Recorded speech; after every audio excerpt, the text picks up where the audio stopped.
Okay, well, hello and good morning. Last night we ended up in a neighborhood here, so I'm just getting out. Of this neighborhood now. Instead of driving all the way up there, we just came here. It was really quick and it was really late already. I think it was around like 9:30 when I pulled up in here. Yeah, so we just went to this neighborhood instead. But today it's pretty simple.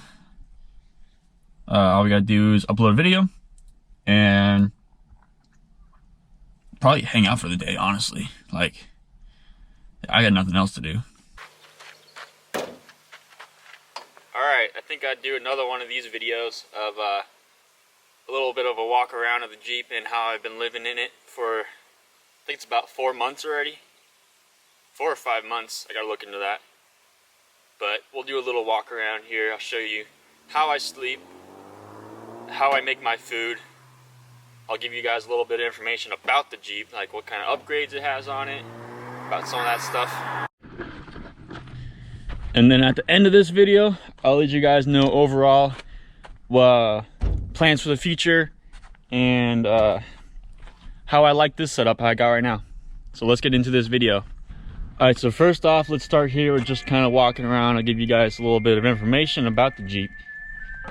First off, it's a Jeep Wrangler, you know, obviously. It's a TJ, it's a 1998, and yeah, I live in this thing for, I think it's about 4 months already, almost 5.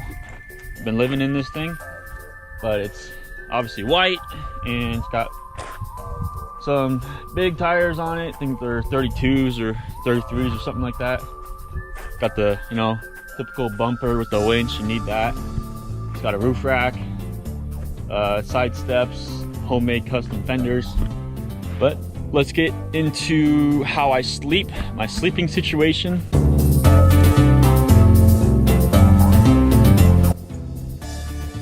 All right, here's my bed right here. Let me clear it off real quick. It's dirty.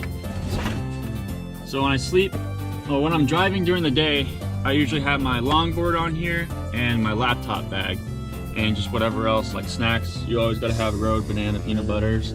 Those are a pretty good snack for the road. But when I'm sleeping in here, I just kind of move the skateboard over to the driver's seat and everything else that's on the bed. And then I just hop in. Pretty simple. I don't even have to get out of the Jeep to do this, but here we go. We lay down. And I got plenty of room in here for me. Yeah, so all it is a cot that I've picked out specifically for the Jeep that fit, you know, in here so that I could sleep comfortably. And then when I'm sleeping, if I'm parked somewhere, all I do, if I don't want people to see that I'm in here, is just close these curtains, and then pretty much no one can see in, or it limits the risk of someone looking in. And then when I'm driving, I just open them up and I have full visibility out outside. And then what I use for blankets and comfort, first off, I got this mattress pad right here that, you know, just simple blow up air mattress pad. It's all dirty at the beach recently. And then I got this pretty thick sleeping bag that's really comfortable, just like an extra support layer, you know. And then since it's hot weather season, I just use this normally just to sleep with, just to have something to cover myself. But yeah, that's the bed situation. Pretty nice. And then I just got the driver's seat, and that's about it for there. So now I bet you guys want to know how I make food every day. How do I eat? How do I live? How do I survive if I'm living on the road inside of a Jeep? I gotta eat something, right? Let me show you how. All right, so here we go. I got this little 2-burner propane stove that I make all my meals on. It's really nice, handy, fits right underneath the cot. So when I'm sleeping or when I'm driving, I stuff it right underneath there and it stays there. And yeah, make all my meals on this guy right here. So this is pretty much my kitchen setup, and it's grilled. Also, I put these pots and pans on a little carabiner, and I just hang it right from the curtain setup I have in here. That's pretty much it. I just throw that like that, right in there, and it all tucked away and ready to use for next time. And to go along with making my food every day, I have to have some kind of refrigeration system, which is an ice chest for me. The Walmart special rollback lifetime cooler. If the weather's pretty decent out, like 60s, the ice will last a few days. But once it gets like past 70s, you know, it melts within like a day or two. So it's decent enough, it works. Also with that, I got the 7-gallon water container with the little spout on it. It just, yeah, whenever I want water, it's really handy to keep it right next to the ice chest, because it's just, I wash my dishes right here. I don't have to drag it out every time to use it. It's just real nice having it right there on top. All right, so now let's go to storage. How do I keep everything I own? Because everything I own right now, and my point in my life, is in or on this Jeep. Everything, like everything I own is right here. So let me show you guys what I do for storage and how I maintain it, because if something's out of order, it just really bugs me. So everything has a specific spot where it needs to be, and if it's not in that specific spot, the Jeep just gets way too messy, way too easy, and it takes much longer to clean out than would it have been if I just put it back in that same spot in the first place. So I guess you can say by doing this is kind of teaching me a little bit more discipline of keeping things organized and keeping my life organized. So with that said, let's get into storage.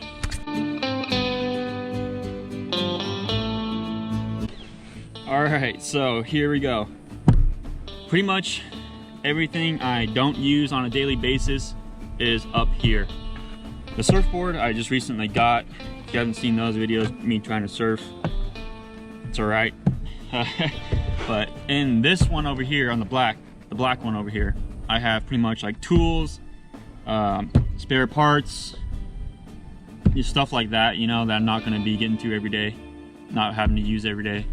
And then on the green one, on the right side over here, I have winter clothes, extra blankets, you know, stuff that I don't want to keep with the tool section and I don't want to get dirty. Yeah, pretty much clothes, honestly. Extra clothes I'm not using every day. And then of course I got the gas can up here. You never want to run out of gas somewhere. So let's go back down inside the Jeep and I'll show you where I keep my clothes and where I keep my laundry stuff at. All right here. So in this bag right here is pretty much all the clothes I own. And I'm not gonna pull it out because it's a pain in the butt to get it back in there. But all my clothes are in there. And pretty much underneath here is just extra storage stuff. I got bags in here, like hiking bags, and I got a tent, I got an axe, and a shovel in there. I'm not gonna pull any of that stuff out because it's all in its spot right now.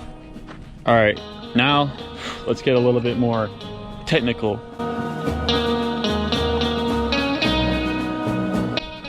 So this has the straight 6 4.0 liter engine in it. And for as many miles as it has on it, it's almost going on 200,000 miles. I'm surprised how well it actually runs. It's smooth, it's quiet. It runs brand new basically. It does have performance headers on it, and I don't know what else it has on it honestly, but whatever it is on it, it's working perfect. Just keep up with the oil, change the oil, check your fluids, and I mean, these engines will run forever. And I'm glad this one's running so good because it does run honestly very, very good. I can keep up with, you know, traffic with all the stuff I have on it, which is a lot of stuff, a lot of weight I have on this thing. And it runs more than perfect, honestly, for me. And underneath here, this is going to be one thing that I have to address when I get back to Arizona, because I don't know who did this, but it is probably one of the worst setups that you could have for a sway bar setup. Let me show you what I'm talking about. So here we go. This sway bar setup right here. I mean, this side's fine, you know, but it has these pin system. Like, you pull these pins, both of them, and then this comes out. And then you disconnected the sway bar, okay? You just tied the sway bar up and you're good to go. But these pins is the problem. Let me show you the other side. As you can see, this one came out already, and it's bent. These pins, they come out. Like, look at this right here. It's not even, and I know I put it in there like that, but these pins come out all the time.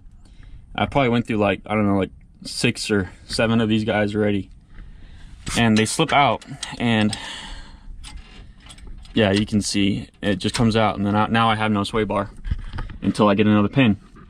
And I got to bend this thing back also, because it bent probably on the highway when I was driving, which is very dangerous. Would not recommend this. So when I get back to Arizona, I'm definitely going to have to address this sway bar system and put something different in there. Definitely do something different with that, because that is not a good setup at all.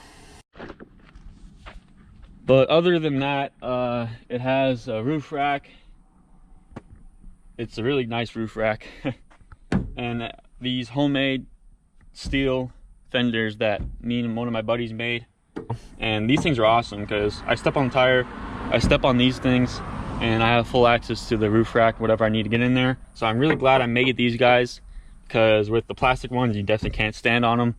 So these are really nice. I'm really glad I did that. Oh, and back here, you probably noticed that this does not have a normal TJ tailgate that swings out. I converted it into a drop-down tailgate so I can cook on it and also sit on it for a chair if I need to. So yeah, that's all I did with it. I just went to the junkyard, got some cables and redneck some setup on there for that.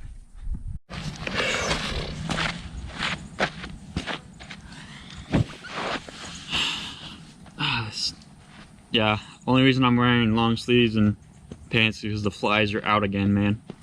So I'm trying to keep all the doors closed in the Jeep. But let me talk to you guys about how I like this setup. And honestly, this is perfect for doing what I'm doing right now. Okay? If you're gonna be sleeping on the side of the road almost every night and, you know, driving it a lot, and let's say in the middle of the night you're sleeping on the side of the road and there's this sketchy person walking by, you know, if you had a rooftop tent on it, obviously that would just let him know that you're in there, you're sleeping. I don't know, if he is a bad person, he would try to get in there and, you know, kill you. But for me, being inside the Jeep with the hardtop, with the lockable doors, it's more security, more safe, and I don't even have to get out to set up anything. It's just I pull over, I hop into bed, I'm good to go. Something happens at night, I hop in the driver's seat and take off. And yeah, with the rooftop tent, you would have to get out, set up the rooftop tent, climb up a ladder, get in it, and if something happened, you would have to completely disassemble your rooftop tent, put it, store it away, and then get back into the Jeep and then go. So that versus my setup's just so much more efficient. But I cannot carry any passengers with me, or pretty much anybody, you know, unless they want to lay in the Jeep while I'm driving, which is not comfortable at all on a long trip. So what I'm thinking, when I get back to Arizona, I have some ideas that I want to do, or at least try to do, of having a passenger seat with also a bed inside the Jeep. So I still don't have to set up anything. It's always there, but I can also have a passenger seat. So I'm gonna try to do something like that and make it more efficient, more better. You know, the Jeep's gonna always continue to be upgradable, and the process is never gonna stop of me adding more things to it, making it better, making it run better, you know, that kind of stuff.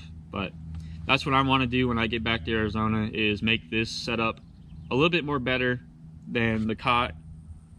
Don't get me wrong, the cot's awesome, but I would like to bring passengers every once in a while, you know? And Cora. I really want to bring Cora. Because honestly, I really miss Cora. And I really want her with me. So I'd probably, yeah, that's kind of why I want to do the whole different setup. Because this would be nice, and she loves it. I have had her on an adventure with me before in the Grand Canyon, where I did bring her, and she loved laying on the cot. It was comfortable for her. Or at nighttime, we ran into the problem of sleeping, and it was not big enough for me and her. So that would definitely be something we need to change if I did bring her. So that's my 1998 Jeep Wrangler TJ. I'm gonna end this video here today, guys. So thank you guys for watching, and enjoy the sunset. I'll probably put a sunset tonight if it's nice. So I'll see you guys tomorrow. Thanks for watching.